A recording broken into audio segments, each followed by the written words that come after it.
When it comes to buying golf balls, you've got lots of options from brand new balls. People ask me about range balls, believe it or not. You know, should I play with a range ball? Then you've got kind of refurbished golf balls, or even a ball that you've bought that's become scuffed.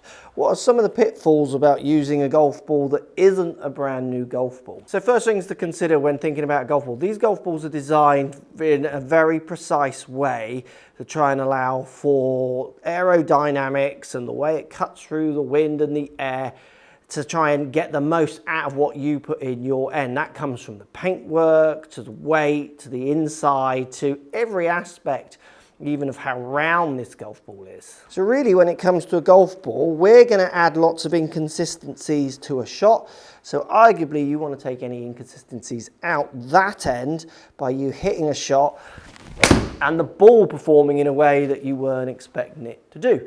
So I think we can all agree there's no substitute for using a newer to brand new golf ball. So let's kick it off first with range balls. Don't use range balls. Number of reasons. The range, if they catch you using range balls, there's a good chance they're going to chuck you off the course. You're not like they have to pay for those. It's part of their business model. Using a range ball is basically stealing. I know there's hundreds and thousands of them when you go to your course, but that doesn't mean they're ours to play.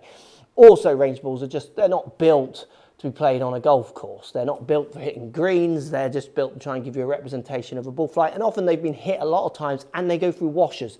Those washers are generally moving balls, like really rubbing together and over again. So they completely lose their performance quite quickly. When I go to a range and practice, I get my bucket of ball and I pull out the fresher ones for my driver and I use some of the worn ones for pitches where it'll have lesser of effect, because they're just not going to perform how you want. So you're not going to get a true representation of what you put in out.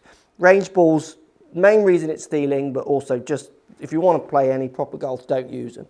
Refurbished balls, same problem with refurbished balls. What happens with refurbished balls is you've got no quality control. You're going to get no two balls almost the same. You're going to get such huge variances. And I know they're cheap and they're tempting, and you're going to get a brand name and all those kind of ideas, but performance-wise, they're just awful. I've seen ones that have been Tipex to make them look white again.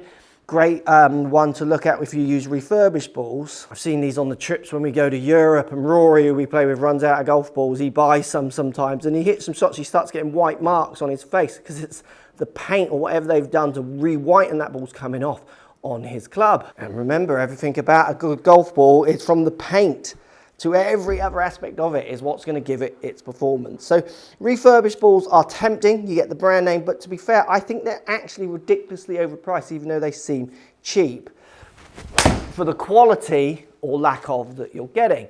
So where do you start with golf balls? If price is your buying premise, if that's really what you're focused on for your balls, so it's not premium balls, you just want balls at a good price. There are plenty of good value $12.99 golf balls that will perform a little bit more in a regimented way that you can buy, that can keep you in ammo over the times of you learning and losing balls before it's time to move up to a more premier ball. Because remember, I've said this before in other videos, if it comes to price, is no worries, balls are just given away for free. Everyone would use premium balls, and all the ball manufacturers wouldn't make such a variation of balls. They'd kind of make one or two.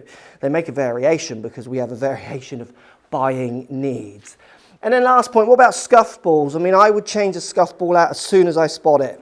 If I have a ball that is scuffed, so I scuff it, it hits a path and it scuffs.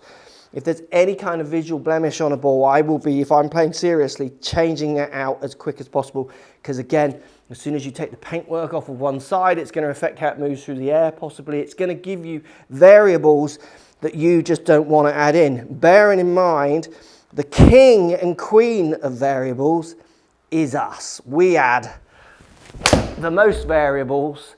So having a ball that adds as little as possible is only hopefully going to help us over a period of time. Hope this helps. Let me know, what golf balls do you use?